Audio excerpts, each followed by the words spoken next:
은혜 받으실 말씀은 창세기 29장 31절에서 35절 말씀입니다. 창세기 29장 31절에서 35절 말씀.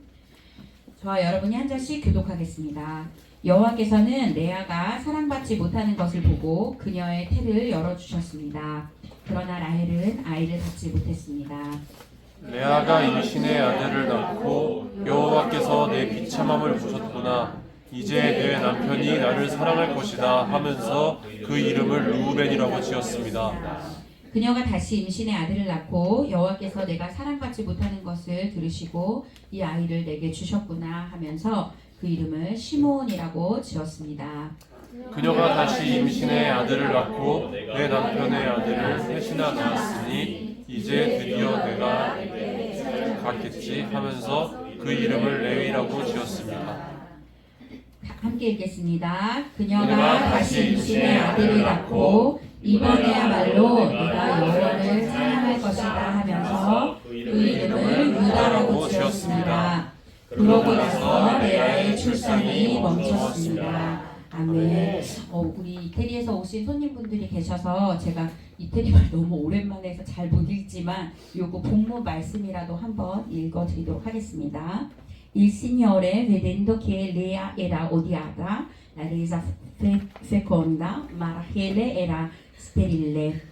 Ella concepì, partorì un figlio e lo chiamò Ruben, perché disse: Il Signore ha visto la mia afflizione, ora mio marito mi amerà. Poi concepì di nuovo e partorì un figlio e disse: Il Signore ha udito che io ero odiata e mi ha dato anche questo figlio. E lo chiamò Simeone.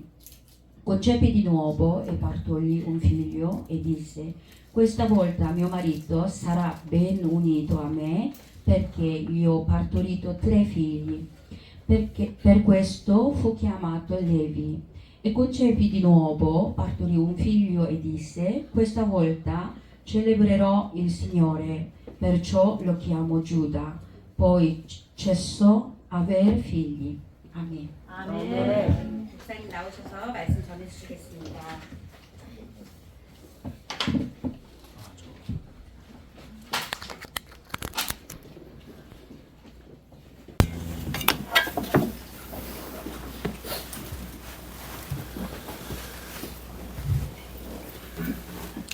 할렐루야, 반갑습니다. 또 반가운 손님들 오시고 또 좋은 날씨에 또 하나님께 예배하러 나오신 여러분들 환영하고 또 하나님께서 여러분들 축복하실 줄로 믿습니다. 오늘 계속해서 우상에 대해 살펴보고 있습니다. 오늘 우상 4번째 시간입니다. 우상에 대해서 계속 살펴보고 있는데요. 우상의 본질이 뭐냐? 위조된 카운터핏이라고 하는 말이 가짜다, 위조다, 이런 뜻이라고 말씀을 드렸고요. 우상은 좋은 것을 궁극적으로 여길 때 우리의 삶이 우상이 된다라고 말씀드렸습니다. 따라서 단순히 형상 숭배가 아니라 무엇이든지 우리 삶에서 우상이 될 수 있다. 좋은 것일수록 간절히 바라는 것일수록 우상이 될 수 있다고 말씀드렸습니다. 지난주에 우리가 야곱의 우상에 대해 살펴봤는데요. 야곱의 우상, 사랑에 대한 주제입니다. 우리가 인생을 살면서 로맨스 또는 이런 사랑에 대한 환상을 갖고 있죠. 이런 환상이 잘못하면, 자칫하면 우상이 될 수 있다라고 말하고 있습니다. 야곱이 라헬에 대한 사랑을 우상으로 삼았던 것을 우리가 지난주에 살펴봤는데요. 야곱은 어떻게 생각했냐면 라헬만 있으면 괜찮을 것이다. 라헬만 있으면 다 일이 술술 풀릴 것이고 자기의 인생도 괜찮은 인생이 될 것이다. 이렇게 여겼다라고 하는 것이죠. 이게 뭐냐면 일종의 구세주의입니다. 이것이 바로 우상이 그렇게 생각하게 만든다라고 하는 것이죠. 그래서 우상 숭배는 야곱의 삶을 망쳐놓았다라고 하는 것을 지난주에 한번 살펴봤습니다. 근데 이제 여기서 가장 실제적으로 살펴봐야 되는 것 중에 야곱의 인생에서 여러 가지가 다 망가지기 시작했는데 그 중에 가장 큰 피해자, 가장 큰 피해자가 있습니다. 그 피해자가 누구였냐? 오늘 살펴보게 될 레아입니다. 레아. 레아는 첫 번째 딸이었는데요. 그 라반의 딸 중에 레아가 있었고 라헬이 있었다, 이렇게 성경이 이야기하고 있고요. 그리고 레아에 대한 기록이 성경에 거의 없습니다. 거의 없고, 우리가 같이 읽은 본문의 31절부터 35절, 그리고 앞에 소개하는 그 레아와 라헬을 소개할 때 잠깐 언급하는 줄이 한 줄이에요. 이게 뭐냐면 17절에 나와 있는 이게 좀 넘어갔네요. 17절에 나와 있는 레아는 시력이 약했고 라헬은 외모가 아름답고 얼굴이 예뻤습니다 라고 하는 부분인데요. 이 개역개정에는 시력이 약했다라고 이렇게 되어 있어요. 라헬은 뭐 반대로는 예뻤다. 그러니까 그 레아에 대한 설명 자체가 시력이 약했다라고 하는 건데, 본문 자체가 성경이 참 해석하기가 어려워요. 그래서 본문 개역개정 같은 경우는 시력이 약했다라고 이렇게 되어 있으니까 그 본문 그대로 히브리어에 있는 거를 그대로 살려서 개역개정이 번역을 했습니다. 근데 시력이 약했다라고 하는 말하고 그게 무슨 뜻이냐라고 하는 것들을 이제 계속 해석하게 되는, 그게 무슨 뜻일지 조금 더 논의하게 되는 게 이제 신학자들의 몫이에요. 그래서 이제 주석이 있는 거고, 저 같은 설교자가 있는 것이죠. 레아에 대한 이 기록이 아주 짧게 이렇게 기록이 돼 있다 보니까 시력이 나빴다를 어떻게 해석하냐면 이제 이렇게 얘기합니다. 단순히 그냥 약하다라고 하는 뜻이 두 가지 가능성이 있다라는 거예요. 첫 번째는 뭐냐면 눈이 문제가 있었다. 예를 들어서 사발들이었다거나, 아니면 눈이 이렇게 총기가 없는 거예요. 흐리멍텅한 거예요. 그런 눈에 대한 이야기일 것이다. 또 하나는 뭐냐면 이런 뜻이에요. 그것과는 좀 다르게 보기가 흉했다. 보기가 흉했다라고 하는 뜻으로 생각할 수 있다는 것이죠. 그래서 메시지 성경, 여기 이제 제가 메시지 성경이라고 있는데 이게 유진 피터슨의 신학자가 쓴 성경이에요. 성경을 아주 재미있게 써놨어요. 근데 이런 책들 보셔도 좋습니다. 우리가 이제 목사님께서 소개해 주셔가지고 킹 제임스 버전도 우리가 있는데요. 여러 가지 성경들을 참고하면 다양한 뜻들을 얻을 수가 있는데 이 메시지 성경이나 영어로 된 굿뉴스 트랜슬레이션이라고 해가지고 좀 쉬운 번역이 있습니다. 거기 보면 뭐라고 설명이 되어 있냐면 레아는 눈만 봐줄만 했고 라헬은 얼굴과 몸매가 모두 다 예뻤다, 이렇게 돼 있어요. 조금 더 이해가 되시죠? 네. 그래서 어떤 것이 맞든 상관없이 한 가지는 분명한 게 뭐냐면 레아는 외모에 있어서 별로 이렇게 자랑할 만한 게 없었다, 이런 뜻이에요. 성경이 외모를 밝히지는 않습니다. 생각해 보세요. 성경에 나와 있는 사람 중에 외모에 대해서 얘기하는 사람이 있나요? 거의 없어요. 그런데 레아에 대해서는 얘기했어요. 그것도 외모가 그렇지 않다, 이렇게 얘기한 거죠. 한번 생각해 볼 필요가 있어요. 레아에 대해서 오늘 한번 자세하게 한번 생각해 볼 건데요. 이렇게 외모가 불품이 없었고 반대로 그런데 동생 라헬은 너무 이쁜 거예요. 너무 이쁜 거예요. 그러니까 그 미모에 가려져 언니로서 안타까운 인생을 살아야 했던 레아다, 이런 뜻입니다. 그래서 라반은 레아와 결혼하려고 값을 치르려고 하는 남자가 없을 거다라고 생각했던 것 같습니다.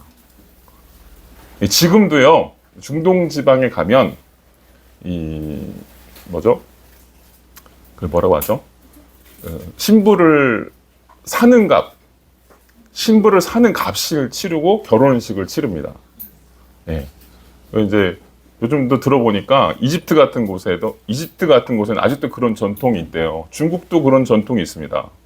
그래서 지참금이라고 하죠. 결혼 지참금으로 신부를 데려올 때 보통 사람이 내야 되는 값이 얼마냐면 요즘은 중국도 한 5천만 원 낸대요. 5천만 원. 이집트도 그 정도 비슷하게 낸다고 하더라고요. 예. 그러니까 예, 신부 집에서 입장에서 생각해 보면 예, 살림 미천인 거예요. 딸들이 살림 미천인 거예요. 그래서 키워가지고 예, 시집을 보낼 때 굉장히 중요한 행사가 되는 것이죠. 근데 이제 생각해 보시면 지난주에 한번 봤던 것처럼 라반은 굉장히 이속이 빠른 사람입니다. 계산이 굉장히 빠르고 승이 빠르고 욕심이 많은 사람이에요. 근데 예, 안타깝게도 레아는 글렀다 이렇게 생각한 거예요. 반대로 라헬은 괜찮으니까 라헬을 결혼시켜가지고 큰 돈을 벌어야 되겠다 이렇게 생각을 하는데요. 문제는 뭐냐면 풍습이었어요. 뭐냐면 예, 둘째를 시집을 보내려면 첫째가 가야 돼요. 근데 예, 가장 좋은 정년기가 있잖아요. 근데 그 때를 놓치면 예, 둘째도 값이 떨어지는 거예요. 그러니까 이게 항상 고민인데 이 문제에 대한 답을 어디서 찾았냐면 야곱에게서 찾았습니다. 예. 그래서 제 발로 예, 굴러온 이런 기회를 라반은 절대 놓치지 않고 예, 등쳐먹기 시작하죠. 야곱을요. 하지만 이 상황을 한번 레아의 입장에서, 오늘은 레아를 볼 거니까요. 레아의 입장에서 한번 보면 이게 무슨 뜻이었을까 생각해 봐야 되는데요.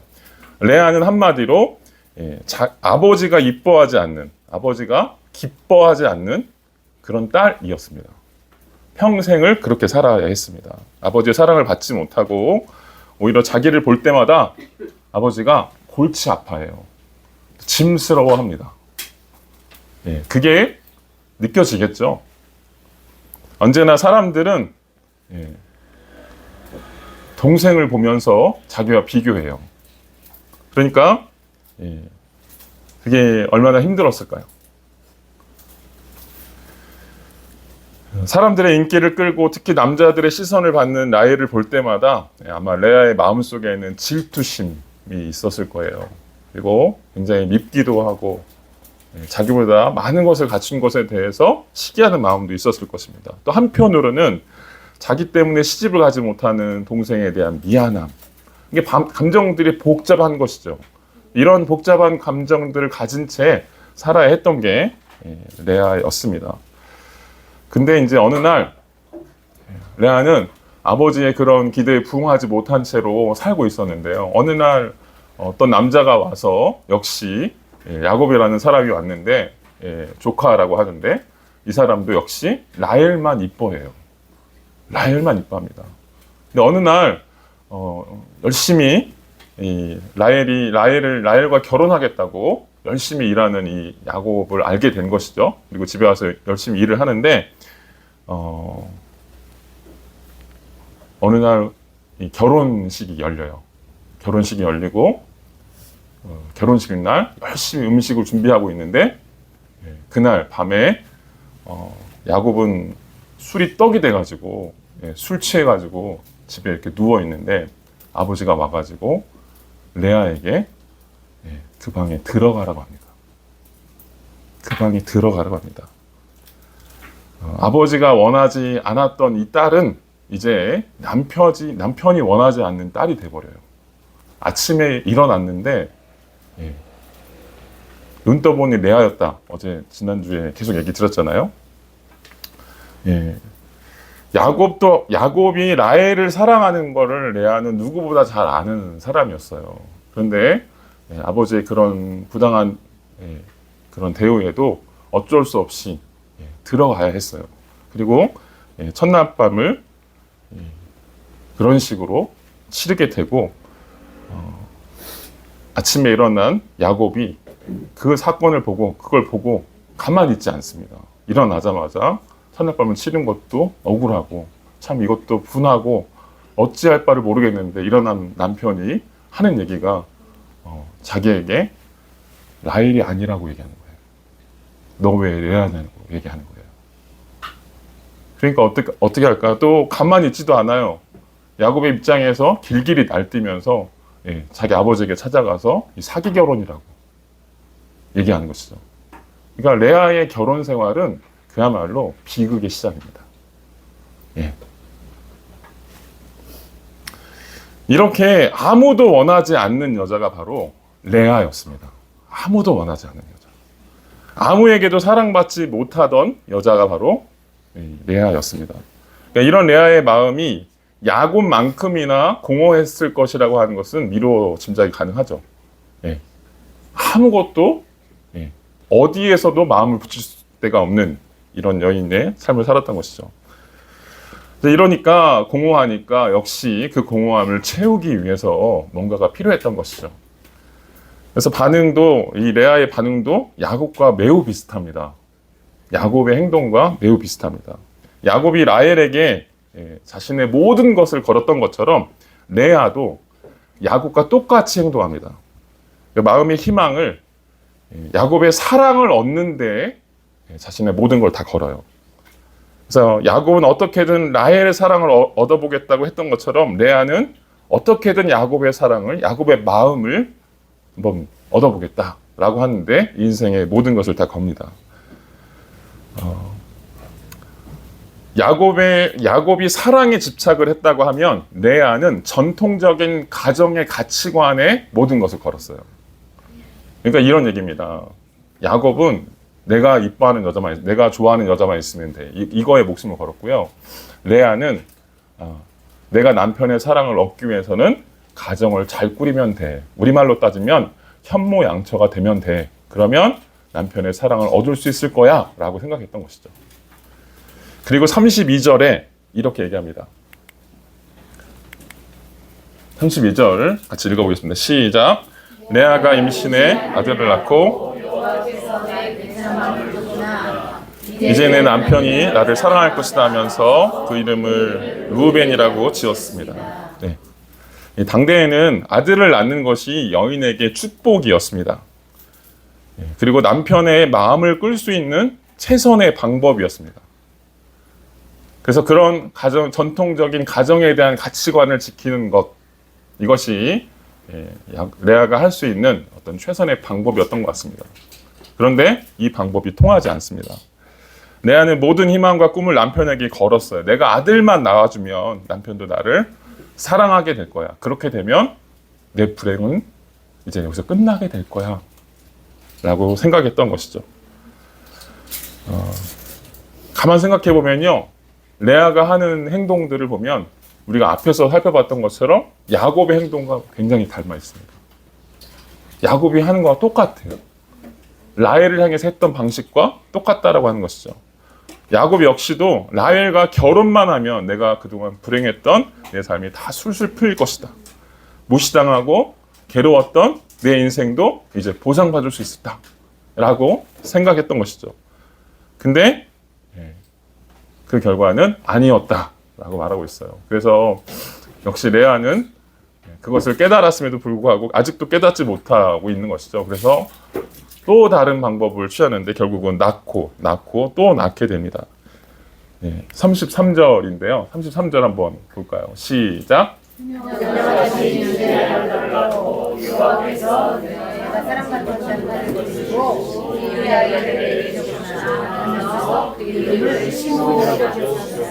네. 르우벤을 낳고 둘째로 또 시므온을 낳게 됩니다. 낳으면서 아들을 낳으면서 이제 내가 사랑받지 못하는 것을 하나님께 들으셨다. 내가 이제 다시 얘기하면 남편으로부터 내가 이제 사랑을 받을 수 있을 거야 라고 하면서 시므온을 갖게 된 거예요. 하지만 아이를 낳을수록 레아는 지옥 같은 그런 외로움을 더 겪어야 했습니다. 더 겪어야 했어요. 더 정반대로 흘러가는 거예요. 자기의 생각과는 더 정반대로 흘러가는 것이죠. 왜냐하면 자기가 가장 그나마 인생의 어떤 목표를 걸고 있는 그 사람이, 야곱의 마음이 어디를 향해 있어요? 자기에게 오고 있지 않고 라헬에게 가 있는 거예요. 자기에게는 잠자리만 같이 할 뿐 마음은 라헬에게 있다라고 하는 걸 누구보다 내가 더 잘 알고 있는 것이죠. 그 모습을 옆에서 봐야 하는 게 하루하루가 지옥인 거죠. 아기를 낳고 또 낳고 하면서도 여전히 그 마음이 더 멀어지고 있다라고 하는 것을 느낄 때마다 하루하루가 지옥이고 날마다 심장에 비수가 꽂힌 것 같은 그런 인생을 내가 살고 있는 것이죠. 이 야곱은 운명적인 로맨스를 추구했고요. 이 전통주의자, 전통적인 가치관을 따랐던 레아는 아기를 낳으면서 아내라는 신분을 통해서 자기 정체성을 찾으려고 시도했습니다. 하지만 결과는 둘 다 실패다라고 성경이 말하고 있어요. 지난주에 언급했던 어네스트 베커라고 하는 이 인류학자가 이렇게 얘기했습니다. 이 로맨스가 뭐냐? 사람들이 하나님을 믿는 신앙을 잃고 나서 그에 대처해서 새로운 대체물로 삼는 것 중에 다양한 삶의 방식이 있는데 그 중에 하나가 바로 로맨스다라는 거예요. 하나님이 아닌 다른 대상을 채우려고 하는데 그 사랑만 있으면 될 것이라고 생각하는 것이죠. 근데 하나님을 믿는 데서 얻었던 삶의 의미를 인간은 이제 뭘로 찾느냐? 섹스와 로맨스로 찾는다라고 하는 것이죠. 그러나 어떠한 인간관계도 하나님의 역할이라는 그런 무게를 감당할 수 있는 사람은 없습니다. 없습니다. 여러분 결혼해보세요. 우리가 그런 결혼을 해보고 우리가 결혼하기 전에는 그런 환상을 갖고 결혼하죠. 그죠? 그러면서 저 사람이 정말 나의 최고의 단짝이야 라고 생각하면서 모든 게 나는 술술 풀릴 거야. 다 잘 될 거야. 라고 하는 생각을 하죠. 그런데 결혼하고 나서 그 환상이 깨지고 나죠. 깨져야 됩니다. 깨져야 됩니다. 그래서 이런 지내다 보면은 그 사람의 이 부족하고 이 잘못되고 심지어는 이 부패한 모습, 그 사람이 갖고 있는 어쩔 수 없는 그런 부패한 모습들까지 있다라고 하는 것들을 낱낱이 보게 돼요. 낱낱이 보게 됩니다. 그런데 이 사랑하는 상대방을 하나님의 위치로 격상시켜서 우리가 결국 얻고자 하는 게 있어요. 그럼에도 불구하고 계속해서 그런 사랑을 계속 갈구하는 이유가 뭐냐면 자신의 흠을 없애고 자신의 약점을 가리는 것. 다시 얘기하면 벌거벗은 수치를 감추려고 하는 것입니다. 선악과 따먹은 아담과 하와가 똑같이 그랬던 것처럼 인간이 갖고 있는 본질적인 이런 대체물을 찾는 속성이 뭐냐면 자기가 갖고 있는 공허함과 이 수치를 감추고 싶어 하는 거예요. 이 불안을 꺾고 싶어 하는 거예요. 그 대상이 있으면 이런 것들을 채워줄 것이라고 내 불안이 이제 멈출 것이라고 생각하는 것이죠. 이렇게 상대방을 우상함으로써 자기가 아무것도 아니라고 하는 그런 느낌을 지우려고 하는 것입니다.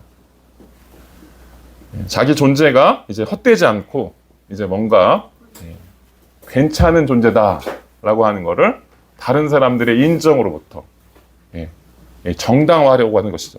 이것이 바로 뭐냐면 구원입니다.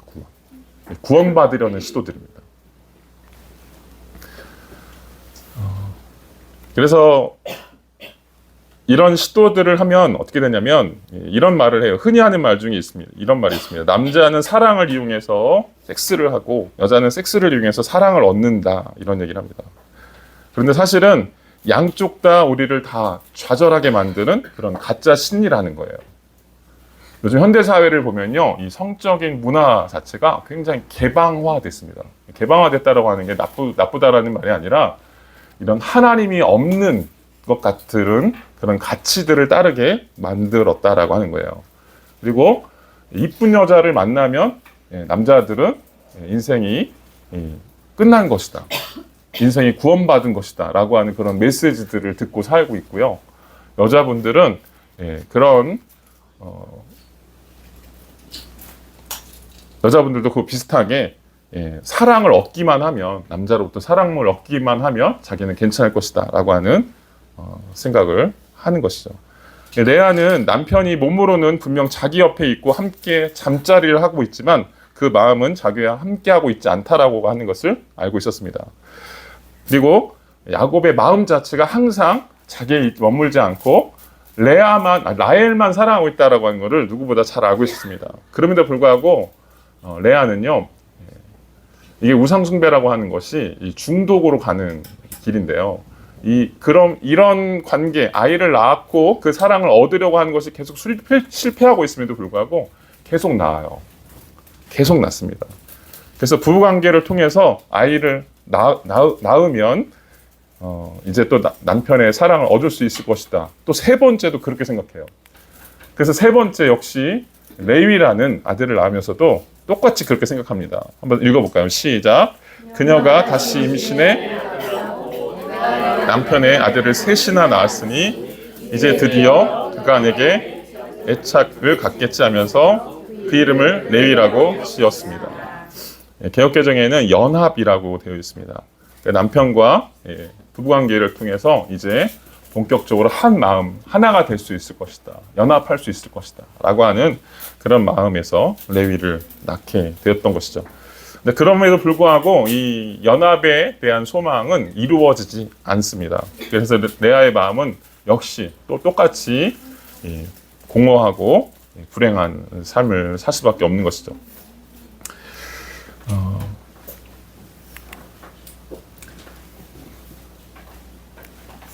PT가 좀 깨지긴 했는데요.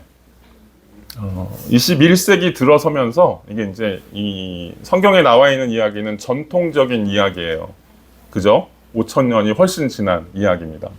근데 21세기에도 이런 비슷한 스토리가 계속 진행되고 있습니다. 21세기 들어서면서 점점 확산되어 온 그런 인식 중에 뭐가 있냐면 많은 여성들이 헌신적인 관계라는 우상 숭배에 빠져 있다라고 하는 거예요. 어떤 영화가 있었는데요. 그 2009년에 나온 그는 당신에게 반하지 않았다라고 하는 영화인데요. 미국 영화인데 이 영화가 나오고 나서 뉴욕 타임즈에서 그 영화에 대한 평론을 했습니다. 그 평론을 하면서 이렇게 이야기했습니다. 헐리우드 영화가 젊은 여성들의 로망을 구두, 결혼식, 아기에 표현하고 있다. 그래서 결혼식을 잘하는 것, 그리고 예쁜 구두를 신고 결혼식에 하는 것, 그리고 아기를 잘 낳고 잘 기르는 것, 이것이 여성들의 로망이라고 계속해서 영화에서 그런 표현들을 만들어 주니까 어때요? 사람들이 거기에 그게 진짜로 그렇게 되면 행복한 삶이 가능할 것이라고 생각하고 있는 것이죠. 실제로 영화 속에 한 여성의 등장인물이 나오는데요. 그 등장인물이 첫 데이트를 남자와 함께 합니다. 첫 데이트를 끝나고 나서 돌아온 친구한테 전화를 걸어요. 걸으면서 남자를 만나는데 너무 괜찮은 시간이었어. 내 마음에 정말 딱 맞는 사람이었어. 라고 자기 친한 친구한테 그런 얘기를 하고 있는데 바로 그 시간에 남자는 다른 여자에게 전화를 걸고 있습니다. 이게 영화에 나오는 장면이에요. 그러면서 그 뉴욕타임즈의 평론에서 이렇게 이야기합니다. 백마탄 왕자와의 로맨스를 꿈꾸는 것, 그리고 그런 결혼식을 행하는 것으로 자신의 인생이 괜찮을 것이다 라고 하는 것, 이것이 바로 갈망의 노예가 된 우상을 삼는 그런 갈망의 노예가 된 삶이라고 말하고 있는 것입니다. 그러면서 이제 그 평론에 보면 이제 여전히 성경적인 가치를 따른다기보다는 그냥 세속적인 그런 가치다 보니까 그 평론가가 이런 얘기를 해요. 여자들에게도 여성이 우상화하는 전형적인 사랑을 버리고, 그러니까 그런 헌신적인 사랑을 버리고 여자도 남자처럼 자유롭게 살 필요가 있다. 자유로운 연애를 할 필요가 있다. 이렇게 얘기하는 것이죠. 그래서 요즘 세대를 보면 성적인 것들을 보면 대부분 다 비슷해요. 두 가지 측면입니다. 한쪽은 헌신적인 삶을 사는 것. 아니야, 그거 별로 그렇게 중요하지 않아. 그냥 자유롭게 살아. 그래서 이 사람 저 사람 파트너를 바꿔가면서 자유연애를 하는 것. 아니야. 그럼에도 불구하고 전통적인 가치관을 가지면서 한 남자에 대한 지고지순한 어떤 현모양처의 삶을 사는 것, 이것이 바른 거야 라고 하는 이 두 극단의 삶이 존재하는 것이죠. 하지만 모든 우상숭배는요, 우리가 알아야 되는 게 뭐냐면 모든 우상숭배는 우리 삶을 다 노예로 만들어버립니다. 다 노예가 돼요. 이 남성이 우상화하는 이 사랑은요, 한 사람에 매이지 않고 여러 여자와 사귀어도 되는 것입니다. 이렇게 우상 숭배를 남자들은 그런 식으로 만들어내는 것이고, 여성이 우상화하는 그런 사랑은 뭐냐면 로맨스에 대한 중독, 그리고 남성에 대한 의존에 빠지게 됩니다. 끊임없이 로맨스를 갈구해요. 그리고 한편으로는 그런 로맨스를 계속 이어가다 보니까 이제 자기 스스로 뭔가를 할 수 있는 게 아니라 남자 없이는 아무것도 할 수 없는 그런 의존적인 관계가 돼버리게 되는 것이죠. 그래서 이게 뭐냐면 다 일종의 노예 상태입니다. 양쪽이 다 눈이 멀어져 있는 그런 상태라고 볼 수 있습니다. 이렇게 되면 어떻게 되냐면 양쪽 삶이 다 무너져 내립니다. 그럼 이런 무너져 내리는 삶을 사지 않기 위해서 우리가 어떻게 되느냐, 이게 있습니다. 이제부터가 중요한데요. 이 성경이 말하고 있는 이 레아의 안타까운 삶, 이 안타까운 삶에 대해서 어떻게 해야 되느냐, 이게 사실 중요해요. 어떻게 해야 되느냐. 이 부분에서 본문이 말하고 있는 게 있습니다. 이게 뭐냐면 영적인 변화를 보여주는 한 인물에 대한 이야기가 나와요. 그게 누구냐? 오늘 성경에서 보면요, 야곱의 스토리, 야곱의 러브 스토리에 대한 이야기, 등장 인물들에 대한 이야기들 쭉 보면 야곱이 7년을 사랑해서 라헬을 얻는 그런 장면이라든지 이런 재밌는 이야기들이 많은데, 그 중에서도 이 성경 스토리 중에서 영적인 변화를 거치는 사람은 레아밖에 없습니다. 이게 참 아이러니예요. 비록 레아 역시도 맨 마지막에 가서 그 변화를 겪게 되지만 레아는 성장하게 됩니다. 레아는 성장하게 돼요. 그리고 레아에게는 어떤 신비로운 일들이 일어나기 시작합니다. 먼저 하나님께서 레아 안에 뭔가를 하십니다. 레아가 하는 말에 하나님이란 말이 들어가요. 여러분 성경을 읽으면서 주의 깊게 읽지 않으시면 그냥 넘기게 돼요. 근데 야곱의 스토리에는 하나님이라는 말이 안 나옵니다. 근데 레아의 스토리에는 하나님이란 말이 나와요. 한번 볼까요? 32절과 33절에 보면 여호와께서 나의 비참함을 돌보셨으니, 33절 여호와께서 내가 사랑받지 못함을 들으셨으므로 라고 하면서 하나님에 대해서 이야기합니다. 한번 생각해 보셔야 돼요. 레아는 하나님을 믿는 사람이었을까요? 믿지 않는 사람이었을까요? 믿는 사람. 아니었습니다. 레아는 하나님을 믿는 사람이 아니었습니다. 예. 왜요? 왜요? 하나님을 믿는 사람, 이 당시에는 우리는 이제 성경을 이렇게 보지 않으니까 그냥 다 믿는 사람이라고 생각해요.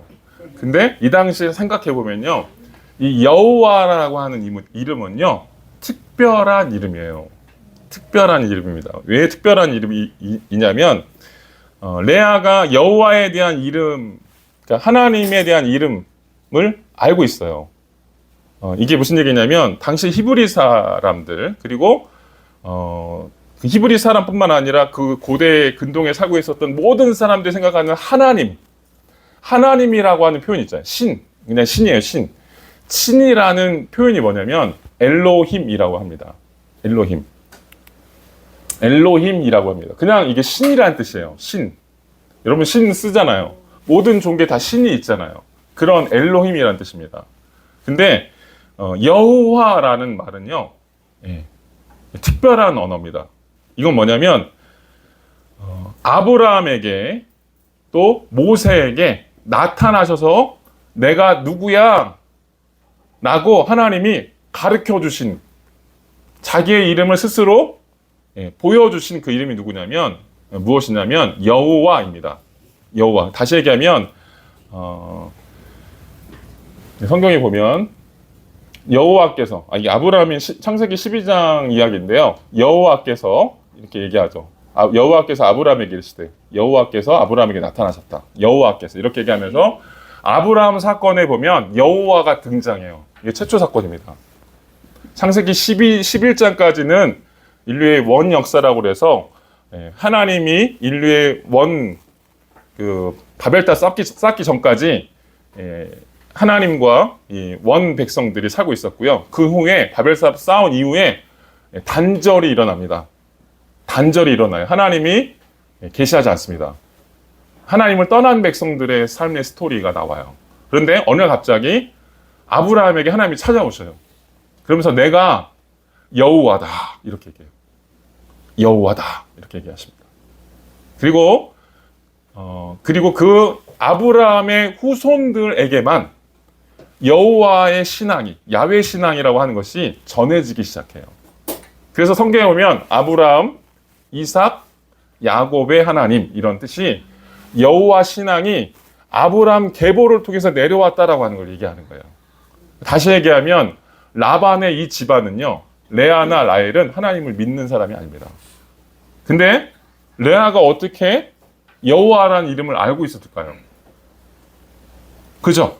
그렇게 생각해 봐야 돼요. 레아는 한 번도 하나님에 대해서 알지 못하던 사람이에요. 근데 여호와라는 이름을 계속 사용하고 있어요. 어떻게 레아가 하나님을 알았을까? 단서는 하나밖에 없어요. 누가 있었죠?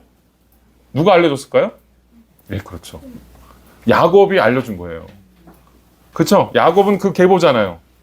그 계보에서 나와서 하나님에 대해서, 그러니까 야곱이 할아버지한테 들었던, 아브라함에게 들었던 그 이야기들을 집에 와서 자기의 가족들한테 이야기를 해주는 겁니다.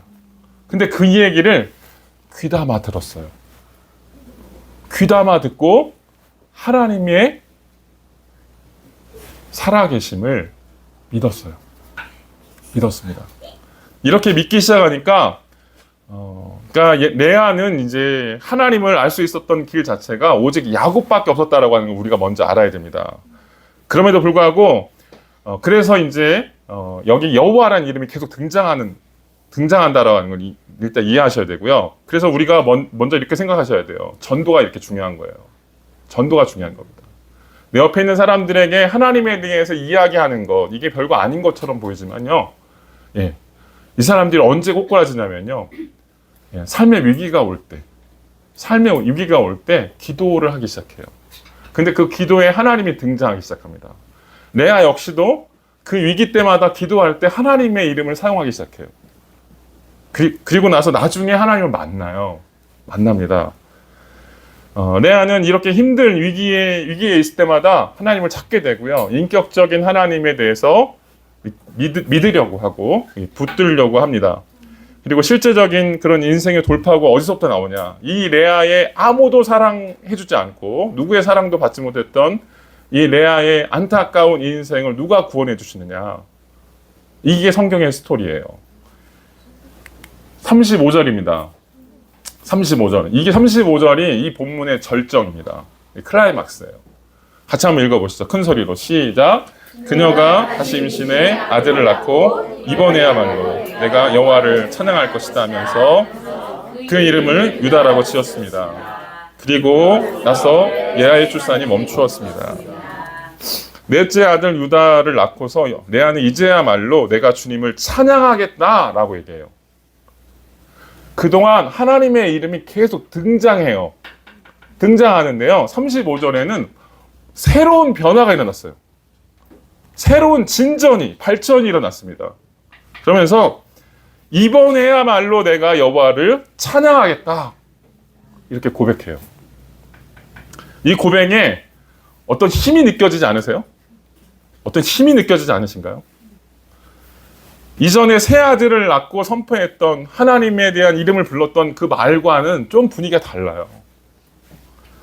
아들을 낳을 때마다 주님의 이름을 언급하긴 했지만 그때 언급했던 건 뭐예요? 남편의 사랑을 받기 위해서 하나님의 이름을 불렀던 거예요. 루벤 낳고서 이렇게 얘기합니다. 32절에 보면 주님께서 나의 고통을 살피시고 나에게 아들을 주셨구나. 시몬을 낳고서도 이렇게 얘기합니다. 주님께서 내가 남편의 사랑을 받지 못하여 하소연하는 소리를 들으셨구나. 이렇게 얘기합니다. 또 34절에 보면 근데 34절은 재미있게도 하나님의 이름이 안 나옵니다. 레위를 낳고 난 다음에 내가 아들을 셋이나 낳았으니 이제는 남편도 별 수 없이 나를 사랑할 수 있겠지. 이렇게 생각하는 것이죠. 여기서는 하나님에 대한 이야기 안 나오고 남편 타령만 하고 있어요. 이게 무슨 얘기냐면요. 이 35절과 32절부터 34절까지는 내용이 다르다는 이 생각을 하셔야 돼요.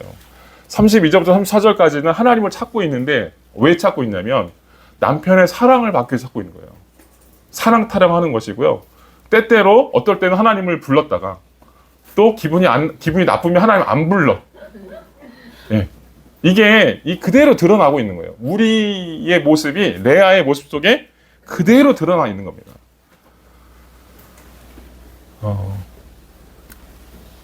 레위를 낳은 다음에 왜 하나님에 대한 이야기가 없었을까? 이렇게 생각해 보니까요. 단순해요. 삐친 겁니다.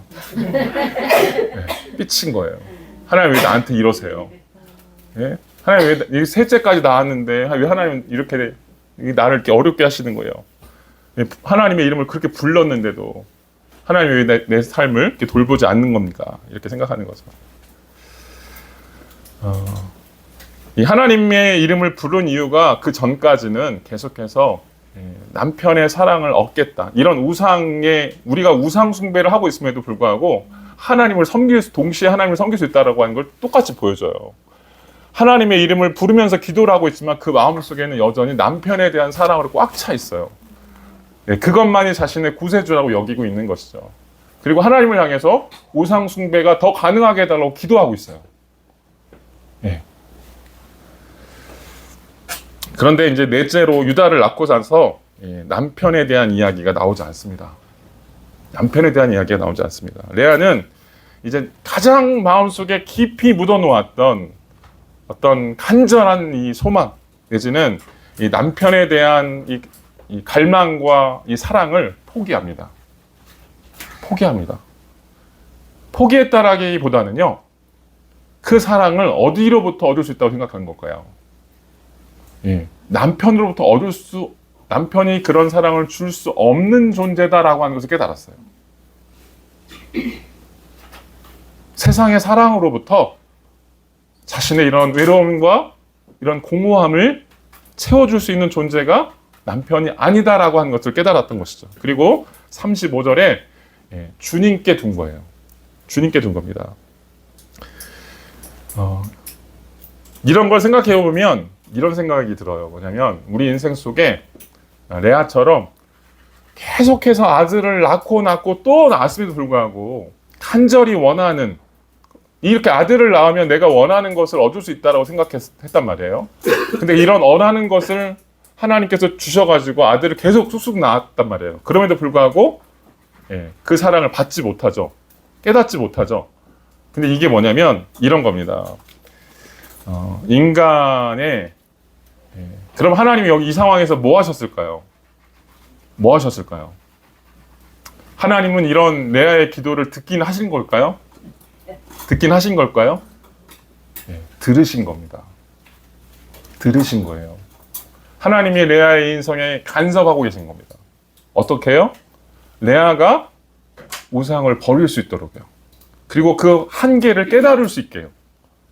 그래서 그 절망과 그 한계, 정말 인생의 바닥을 경험하는 거예요. 셋째까지 낳았는데 불구하고 자신이 할 수 있는 걸 다 했는데도 불구하고 남편의 마음을 1도 찾을 수 없다라고 하는 걸 깨닫고 나서 그때서야 비로소 남편에 대한 마음을 잡습니다. 그리고 바닥을 경험하고 나서 뭘 볼까요? 이제 인격적인 하나님을 그제서야 바라보게 돼요. 남편이 이야기했던 언약의 하나님, 약속의 하나님, 그리고 은혜의 하나님을 바라보게 돼요. 그래서 고통은 신비입니다. 인생에 왜 고통이 찾아올까요? 이런 고통이 있을 때 인생이 비로소 하늘을 볼 수 있기 때문이에요. 하늘을 바라보고 나서 이렇게 아들을 방패막이 삼아서 남편에게 딜을 요구하는, 사랑을 요구하는 이 시도가 얼마나 헛된 것인지를 깨달았습니다. 그리고 나서 이제부터는 아들이 있든 없든, 아들을 주시든 안 주시든 이제부터 하나님만 사랑하겠다, 하나님만 찬양하겠다라고 말하는 것이죠. 그 후에도 보면요, 레아의 인생에 보면 여전히 하나님을 향한 마음이 왔다 갔다 합니다. 왔다 갔다 함에도 불구하고 중심은 지켜요. 중심은 지킵니다. 이렇게 지키니까 하나님께서 어떻게 하시냐면 놀라운 일이 벌어집니다.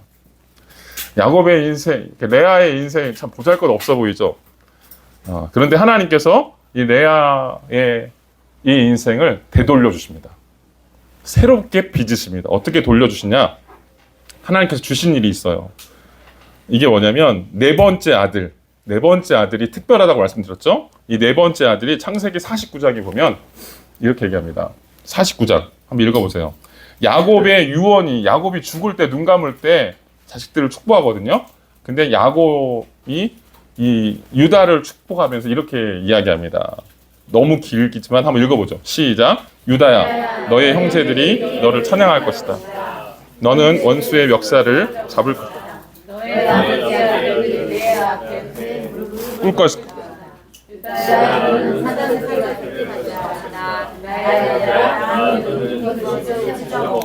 굴로 되돌아갈 것이다. 엎드리고 웅크리는 모양이 숫사자 같기도 하고 암사자 같기도 하니 누가 감히 범할 수 있으랴. 임금의 지휘봉이 유다를 떠나지 않고 통치자의 지휘봉이 자손 만대까지 이를 것이다.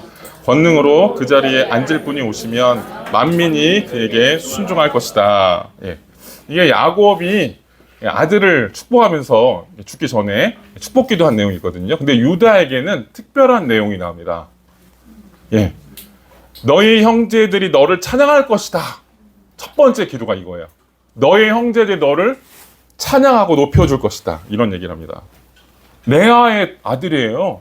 그것도 레아의 네 번째 아들, 막내예요. 근데 그 아들에게 하나님이 어떻게 하시냐면 맨 마지막 중요한 거는 이 사자에 대한 내용인데요. 나중에 유다의 사자 이런 표현이 성경에 나오거든요. 유다의 사자가 누굴까요? 예수님입니다. 예. 사자라는 내용들 나오고요. 여기 또 하나 이런 내용이 나와요. 임금의 지휘봉. 임금의 지휘봉이 뭐예요? 홀입니다. 홀. 임금의 홀을 누가 잡아요? 유다. 다시 얘기하면 유다의 자손에서 누가 나온다? 임금이 나온다는 얘기예요. 대표적인 사람이 누구예요? 다윗, 솔로몬, 다 유다의 자손입니다. 또 통치자의 지휘봉 역시 통치자, 임금, 권력을 잡은 사람 이런 뜻이에요. 임금이 자손 만대까지 이를 것이다. 자손 만대만 이루고 끝나는 게 아니고요. 권능으로 그 자리에 앉을 분. 이게 누구예요? 네, 맞아요.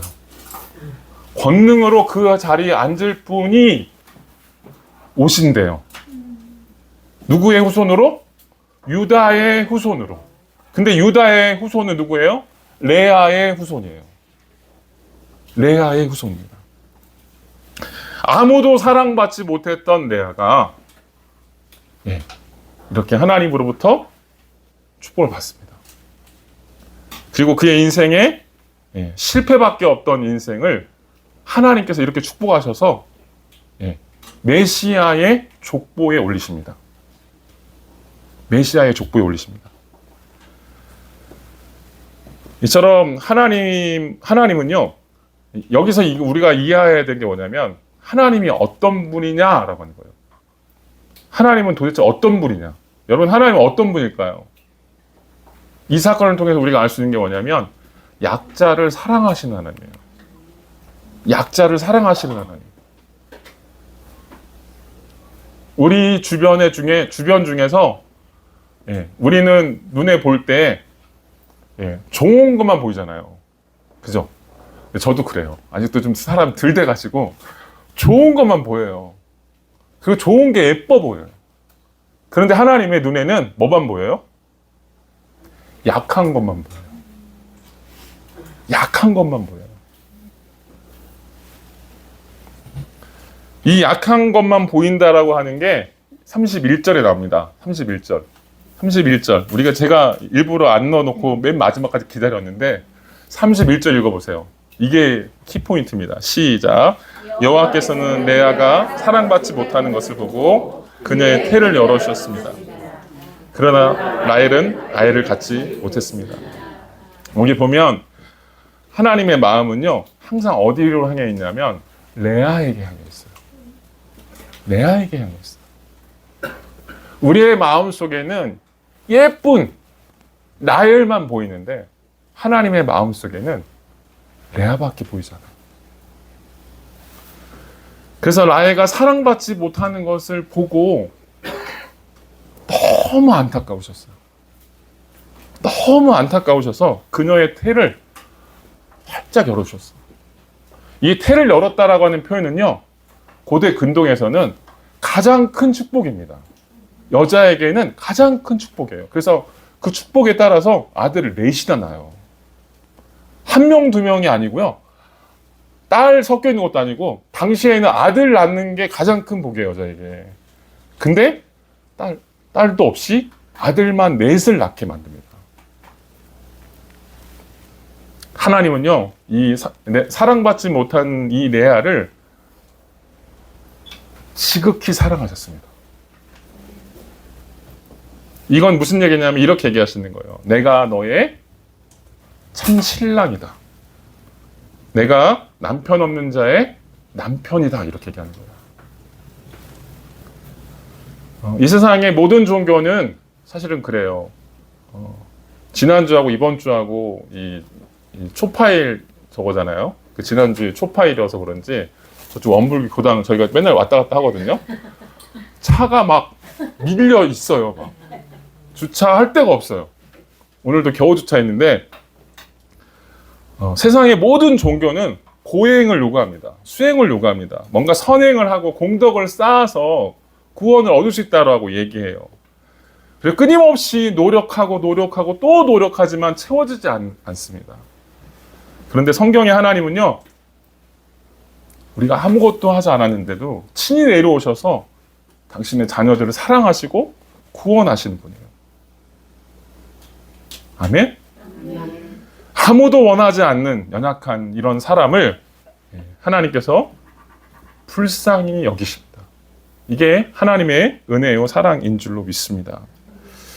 바로 여기에 우리가 우상 숭배를 이기는 능력이 여기 있습니다.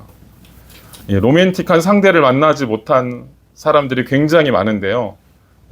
이때 우리가 들어야 할 음성이 있어요. 그게 뭐냐면 주님이 나의 신랑이다.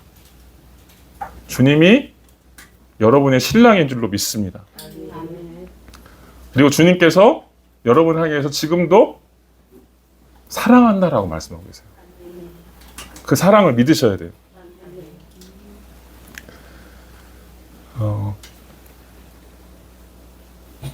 시간이 다 돼서 이것만 하고 마칠 건데요.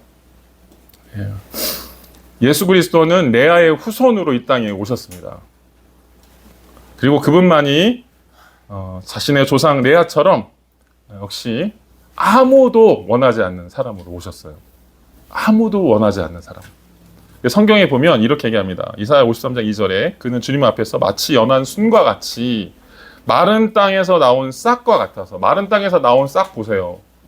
볼품이 하나도 없습니다. 메말라 있어가지고 볼품이 하나도 없는 그런 싹과 같아서 고운 모양도 없고 고운 훌륭한 풍채도 없으니 우리가 보기에 흠모할 만한 아름다운 것이 없었다. 그런 레아의 모습으로 오셨습니다. 그리고 그가 자기 땅에 오셨음에도 불구하고 그의 백성은 그를 맞아들이지 않았습니다. 아무도 그를 반겨주지 않으셨습니다. 예수님은 말구에 태어나셨고요. 그리고 우리가 보기에 흠모할 만한 아무것도 갖고 있지 않으셨습니다. 그리고 자기 땅에 왔음에도 불구하고 영접하지 않았습니다. 그리고 심지어는 십자가에서 돌아가실 때 하나님을 향해서 제발 살려달라고 하나님께 부르짖을 때 하나님께서는 침묵하시고 아들을 죽이십니다. 왜 예수님이 레아의 후손으로 오셨을까요? 왜 레아의 후손으로 오셨을까요? 아무도 원치 않는 그런 사랑의 모습으로 오셨을까요? 여러분을 구원하시기 위해서요. 우리를 구원하시기 위해서요. 그런 인생을 구원하시기 위해서 오신 줄로 믿습니다. 이사야 53장 6절에 보면 우리는 모두 양처럼 길을 잃고 각기 제 길로 흩어졌으나 주님께서 우리 모두의 죄악을 그에게 지우셨다라고 말씀하고 있습니다. 그래서 골로새서 3장 3절부터 4절에 보면 이렇게 얘기합니다. 여러분은 이미 죽었고 여러분의 생명은 그리스도와 함께 하나님 안에 감추어져 있습니다. 여러분의 생명이신 그리스도께서 나타나실 때 여러분도 그분과 함께 영광에 쌓여서 나타날 것입니다. 이렇게 말하고 있어요. 여러분 이제 우리의 생명이 어디 있을까요? 우리의 생명 어디 있을까요? 우리가 이 땅을 살면서 우리의 눈은 제가 가끔 그런 말을 하는데 우리의 눈은 개눈하고 비슷해요. 잘 보지 못해요. 그런데 그래서 자꾸만 다른데 현혹됩니다. 자꾸만 다른데 현혹되는데 우리가 분명히 알아야 되는 것은 뭐냐면 우리의 사랑이 우리의 생명이 하나님께 있다라고 하는 것은 절대 놓치면 안 돼요. 거기에 마음을 뺏길 수는 있어요. 잠깐 한눈 팔 수는 있습니다. 그러나 오늘 본문의 말씀처럼 이 생명이 하나님께 있다라고 하는 것을 기억하고 하나님께 살아갈 때 하나님께서 우리의 인생을 그렇게 만들어 가세요. 여러분이 사랑하는 배우자나 가족들이 있을 거예요. 그런데 여기서 중요한 게 뭐냐면 우리가 하나님을 사랑하는 것 없이 하나님을 사랑하는 것을 떠나서 배우자와 자녀들을 사랑하고 하게 되면 그게 우상으로 변질됩니다. 하나님 사랑에서부터 멀어지기 시작해요. 그러면 다 망가지는 거예요. 다 망가지는 거예요. 여러분만 망가지는 게 아니라 전체가 다 망가지는 거예요. 근데 하나님 사랑의 중심에 딱 매어 있어서 하나님을 사랑하고 이웃을 내 몸과 같이 사랑하는 그런 모습으로 서기 시작하면요. 순서가 바로 잡히면 어떻게 될까요? 그 생명이 흘러가요. 그 생명이 흘러서 모든 사람들에게부터 그 생명의 놀라움을 경험하게 만듭니다. 그래서 복이 돼요. 예수 믿는 게 복이 됩니다. 그런 인생이 우리 인생이 되어야 될 줄로 믿습니다. 그래서 우리 참된 인생을 살기 위해서 한 가지 질문이 있습니다. 이게 뭐냐? 내 삶 속에 있는 여러 대상들 중에서 거짓 신을 능히 물리칠 만큼 아름다운 분은 누군가라고 하는 거예요. 항상 생각하셔야 돼요. 항상 생각하셔야 됩니다.